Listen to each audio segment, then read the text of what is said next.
Lucky Boys Podcast. The power, just the thought of like I can go around and just not have to look over my shoulder, and that's the assumption, but you actually have to look over your shoulder more, right?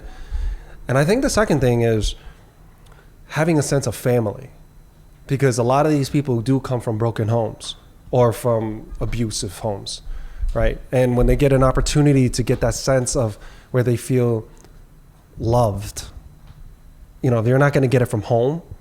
You're going to find it somewhere else, right? I think, what's that saying? If you fail to raise your kids, somebody else will.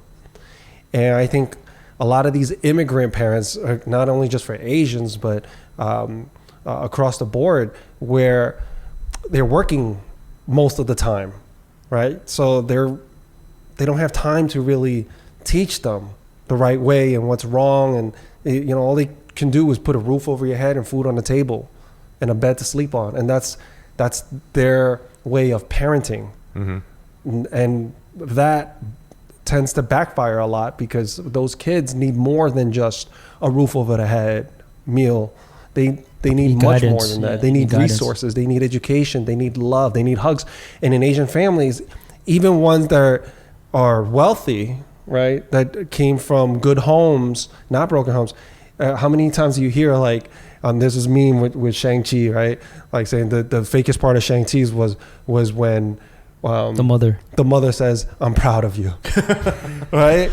And how many Asian parents, right, or maybe you guys can relate to it from firsthand experience, where they can't tell you to your face, like, "I love you," or "I'm proud of you," and "You're amazing. I think you're doing great," right? That emotional support, that verbal, that right in your face. I think that's what's lacking a lot. And when you grow up without that, you get so hard.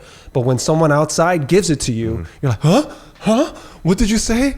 I'm cool? You think this shirt looks cool on me? Especially as a guy, because we don't get complimented at all, right? So another guy says something cool about you, or they say, "Yo, Patrick, I got your back," right? "Oh, yeah?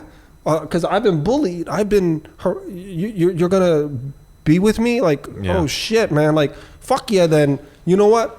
Yeah, we're each other's dogs. Like, I got you too then. You it's know, like and it does, as an adult, that sounds absurd. But when you're 14, maybe not, right? Yeah. I mean, you're looking for a sense of family. And if you're not getting that from where you're coming from, then you got to look for it elsewhere, you know? Yeah.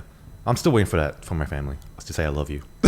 So you can. I think all of us have that. You know what? I will say that my dad and my mom has caught up with the times. My mom tells me she loves me. Well, I could see it's hard. Was for that her. Before or after the kids? When you had kids?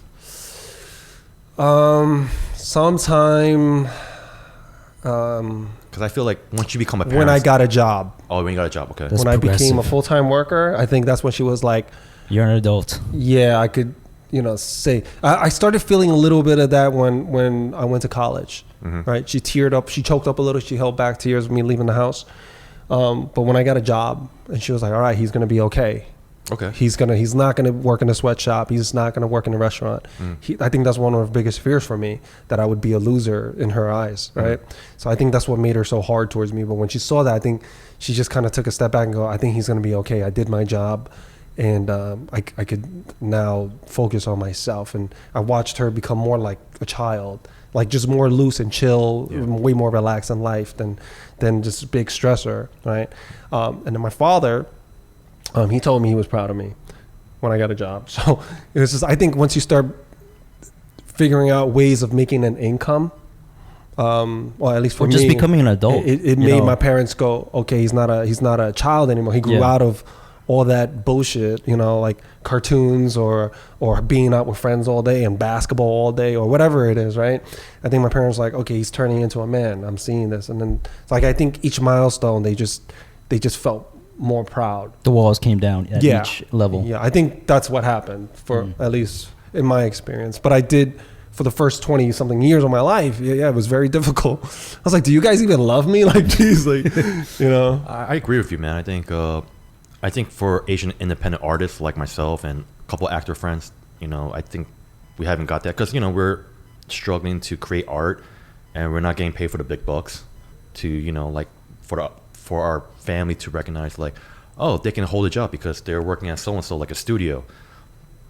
They don't see that way, you know, and it's tough. But you're right. Your friends do compliment. Like, all my friends are proud of me for what I did. They're like, yo, I'm surprised you're working with so and so, and you got to adapt Henry's book. And even though Henry and I, we're not related or anything, but even to hear Henry say he's proud of me for what I've done for him, that's even touching. Those are the good ones. Yeah. Those are the good ones that you have friends that actually root for you. Because here's a lot of things. Correct me if I'm wrong. How many people do you guys know that where they secretly root against you, or maybe not so secret, right? That are close friends or even relatives of yours, right? They can't. Your success is shining a light on them, and they compare the two, and they go, "Well, I don't like that. You know, who's Patrick? Thinking he's all big and bad. He's gonna do this," and then he's looking at, maybe he doesn't really hate you, but it shines a light on what they're doing, and then they start hating. Right? And it's like crab in a bucket mentality, right? It's like, who are you to go get married and find a girl and get a college degree or make a film? Like, and secretly, maybe they want a girlfriend themselves. Maybe they want to get married. Maybe they want to make a film. Yeah. And then you're so close, like, how does this guy get everything? How come this guy's always lucky, right? Now I hear that a lot. When I'm with certain people. Someone else is doing something, and I'll hear a comment where they go, how come that guy is so lucky? Or they'll go, that guy thinking all that. This is not even that good. That person needs to see therapy. Right? It's true. I did hear people say, how the hell did he get time on Ronnie? So-and-so. And I don't know them. I don't care. That's Ronnie Chang, the comedian, right? Yeah, Ronnie Chang and Tai Ma. And Tai Ma is America's Asian dad. father. And Henry's homie. Yeah. He's there, for those of you guys listening, he's the guy that played Mulan's dad. Or everyone knows him as the guy from Rush Hour.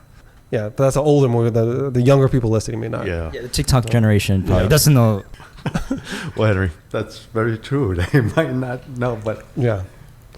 Here's a guy, Tai Ma, who I've known many, many years, and if I had said to him all those years ago that one day you're going to be the most recognized Asian American actor in this country, he would have been like, what are you smoking, man? Let me get some of that.